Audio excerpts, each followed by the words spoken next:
কাটালে 1 আনা, চুলদারি 2 আনা, একসাথে 2 করলে মালিশ বিনামূল্যে। কেউ কানেও তোলে না, সাড়াও দেয় না। আচ্ছা হলোটা কি? চুল কাটালে 1 আনা, চুলদারি 2 আনা, একসাথে 2 করলে মালিশ বিনামূল্যে। সকালে কার মুখ দেখে যে উঠেছিলাম, দিনটাই বোধহয় খারাপ। একটাও খদ্দের জুটলো না। যাই বামুন পাড়ায় গিয়ে দেখি একবার। চুল কাটালে 1 আনা, চুলদারি 2 আনা, একসাথে 2 করলে মালিশ বিনামূল্যে। ও পাচু নাপিত, আরে শুনছো? এদিকে এদিকে এদিকে এসো, এদিকে। আরে শুনছো পাচু নাপিত? হ্যাঁ হ্যাঁ হ্যাঁ, বলুন বলুন বামুন ঠাকুর, কি করতে হবে? বেশি কিছু করার দরকার নেই বাপু, শুধু টিকিটা রেখে মাথাটা একবার কামিয়ে দাও তো বাপু। আমার হাতের কাজ একেবারে পাকা, কিচ্ছুটি চিন্তা করতে হবে না। চলো ভেতরের উঠানে যাই। আহা, সাবধানে পাচু, সাবধানে। দেখো আবার আমার টিকিটা কেটে ফেলো না যেন, তাহলে কিন্তু রক্ষে থাকবে না। ছি ছি ছি, কি যে বলেন বামুন ঠাকুর, সেই কোন ছোট্টবেলা থেকে কাজ করে আসছি। 10টা গায়ে কি আর এমনি এমনি নাম যশ হয়েছে?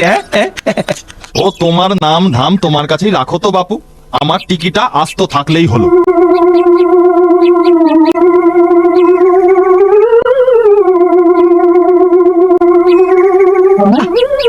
মূল্য যা, এই বিচকের মাছটা তো বড় জ্বালাচ্ছে।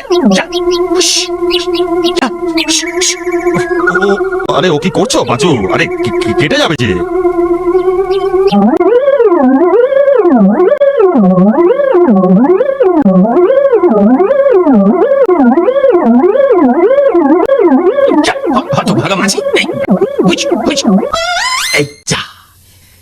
টিকিটা কেটে ফেললাম যে।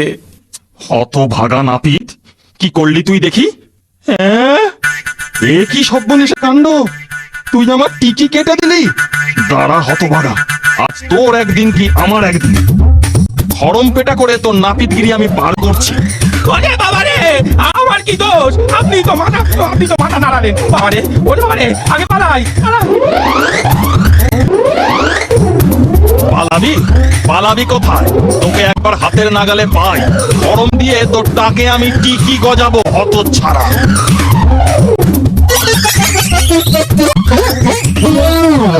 বেটা, গাছে চড়ে পার পেয়েছিস, ধরতে পারলে আজকে তোর পিন্ডি চটকে দিতাম। হতভাগা কতক্ষণ গাছে থাকবে? গাছ থেকে নামবে না, একদিন ওকে হাতের মুঠোয় পাবই।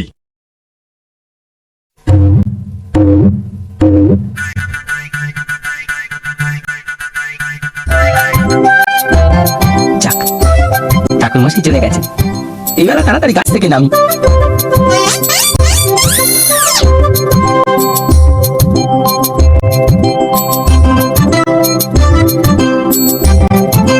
চুল কাটালে 1 আনা, চুলদারি 2 আনা, একসাথে 2 করলে মালিশ বিনামূল্যে।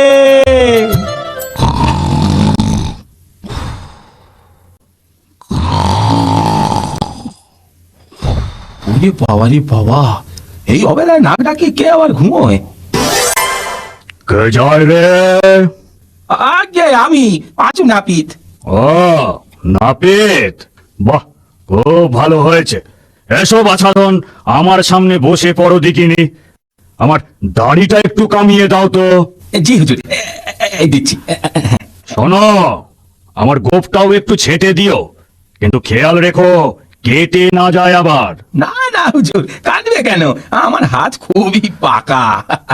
ঠিক আছে, কিন্তু জেনে রাখো, আগের বার এক নাপিত আমার গোফটা কেটে দিয়েছিল, আর তার বদলে আমি তার মুন্ডুটাই কেটে দিয়েছিলাম। আগে জি জি হুজুর।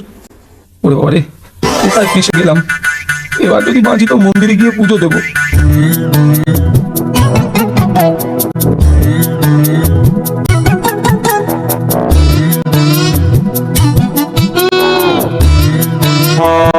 এই চা, গোফের হাতখানা গেল তো কেটে। এভাবে কেউ তরবার করে ঘুম থেকে ওঠে? এ কি হলো রে? আমার গোফ গেল? তবে রে বেটা বেল্লিক, আজ এই পল্লবের এক কোঁচায় তোর নাক কেটে আমি ফাটকে ফুটবো। ওরে বাবা রে, বাবা বাবা, কি হবে গো? সে ভাই যে বললো নিয়ে তারা করে থাকো, কিছুতেই যাবে না গো। নাক কেটে তবে আমি থামবো। আরো ধরে ধরে ওই, আরো ধরে ধরো, এই নয়তো ধরে পড়তে পালাই যাবো। আরো ধরে ধরে ওই, আরো ধরে ধরো, এই নয়তো ধরে পড়তে পালাই যাবো।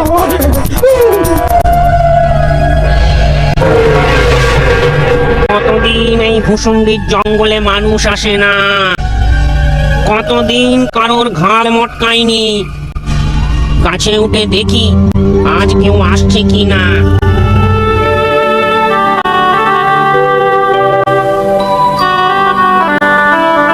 কি হে পাচু নাপিত, এই সন্ধ্যাবেলা ভূষণ্ডির জঙ্গলের দিকে যাচ্ছ যে বড়? তোমার কি প্রাণের মায়া নেই? আর কত প্রাণের মায়া, পেটে খাবার জোটে না, তাই আবার প্রাণ। তা জঙ্গলে গিয়ে করবেটা কি শুনি? ভূতেদের চুল কাটবে নাকি? দেখি দেখি কি করা যায়। বেঁচে থেকেই বা কি হবে? সেই তো রাত দিন গিন্নির মুখের গালি আর হাতের ঝাঁটা লাথি। আচ্ছা, ভূষণ্ডির জঙ্গলে গিয়ে বসে থাকি, কপালে যা আছে হবে। আরে একটা লোক তো দেখি এইখানেই আসছে, আজ ওর ঘাড় মটকাবো, ওর হাড় মাংস দিয়ে হালুয়া করে খাবো। ওরে বাবা রে বাবা, কি বিরাট জঙ্গল, অন্ধকারে কিচ্ছু দেখা যায় না। যাই যাই, ওই ওই গাছটায় নিচে গিয়ে একটু বসি।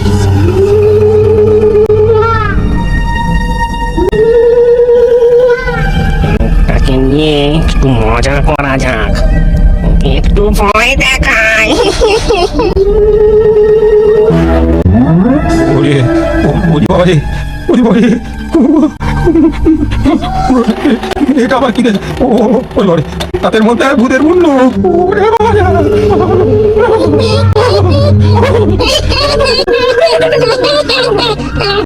জবর তামাশা হয়েছে।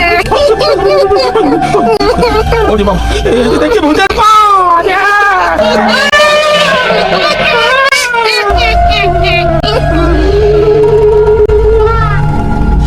যাই, এবার ওর সামনে যাই। কি মজা, এবার তোর খাল মটকাবো।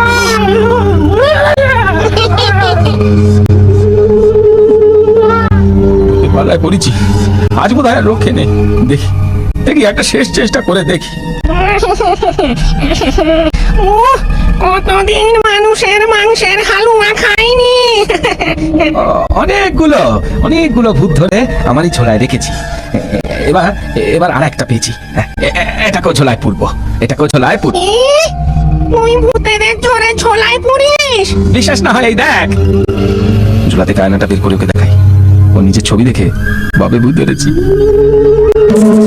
ওরে বাবারে, ওরে বাবারে, ওরে বাবারে, এ তো দেখছি সত্যি ভূত ধরেছে। আমায় ধরবেন না, আমায় ধরবেন না, আমায় এবারের মতো মাফ করে দিন হুজুর। আমার হাতের কাছে এলে আর পালাবার জন্য নেই। আমায় ছেড়ে দিন, আমায় ছেড়ে দিন। সারা জীবন আমি আপনার কেনা গোলাম হয়ে থাকবো। হ্যাঁ, তোকে ছাড়তে পারি এক শর্তে, আমি যা বলবো তাই তোকে শুনতে হবে। আমি রাজি, আমি রাজি, আমি রাজি। বেশ বেশ, তবে এক্ষুনি এক বস্তা মোহর নিয়ে আয়। মহারায়, মহারায়, মহারায়। ঠিক আছে ঠিক আছে, মোহর এনেছিস, এবার আমাকে বাড়ি নিয়ে চল। আপনি আপনি আমার কাঁধে বসুন হুজুর, আমি আপনাকে এক্ষুনি বাড়ি পৌঁছে দিচ্ছি।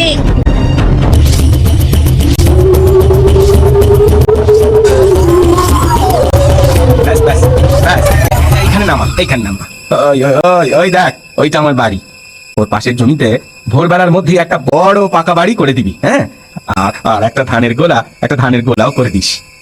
জমাতা হুজুর, এই নিন একটা সোনার নরুন। এতে যখনই আপনি নখ ঘষবেন আমি হাজির হয়ে যাব। গিন্নি, ও গিন্নি, দরজা খোলো, ও গিন্নি। এত রাত অব্দি কোথায় ছিলে? ও বাবা, তোমার কাঁধে ওটা আবার কি? বস্তা? ও মা, এত মোহর! এ আর হয়েছে কি, কাল সকালে আরো অনেক কিছু দেখবে। বলো না, এত মোহর কোথা থেকে পেলে? সে সে গল্প হবে ক্ষণ, আগে দুটো খেতে দাও দেখিনি।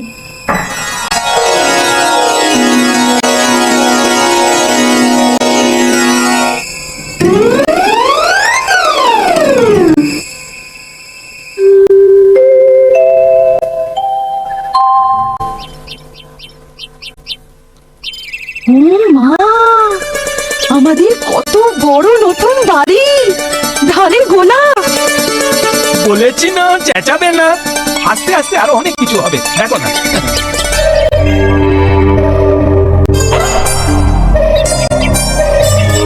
আরে একা নরে, তুই ধানের বোঝা বলছিস কেন? আরে চাচা খুঁড়ো, আমি না একটা মানুষের খিদমত খাচ্ছি, এগুলো তারই গোলার ধান। ছি ছি ছি, তুই দেখছি ভূত সমাজের মানিক চট্টভাবি, শেষে কিনা তুই ভূত হয়ে মানুষের বেগার খাচ্ছিস।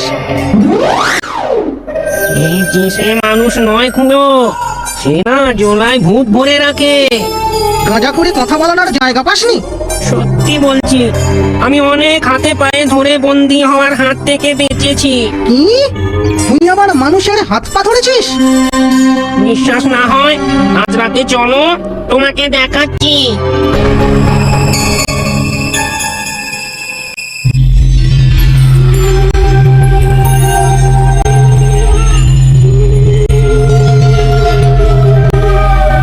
দেখ কেমন গিয়ে ঘাড় মটকায়।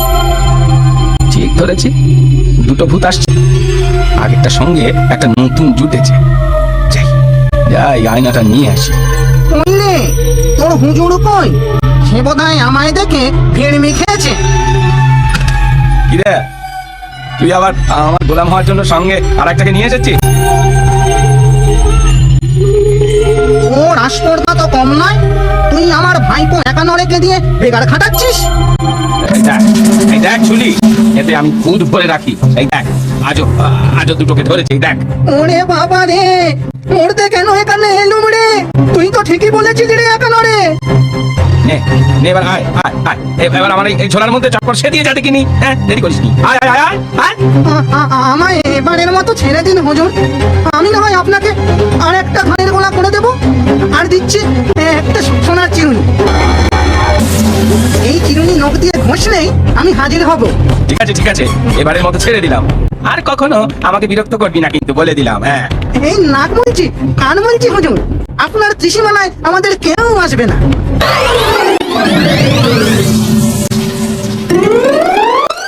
তারপর নাপিত তো দুটো গোলা ভরা ধান, মস্ত বড় বাড়ি আর বউকে নিয়ে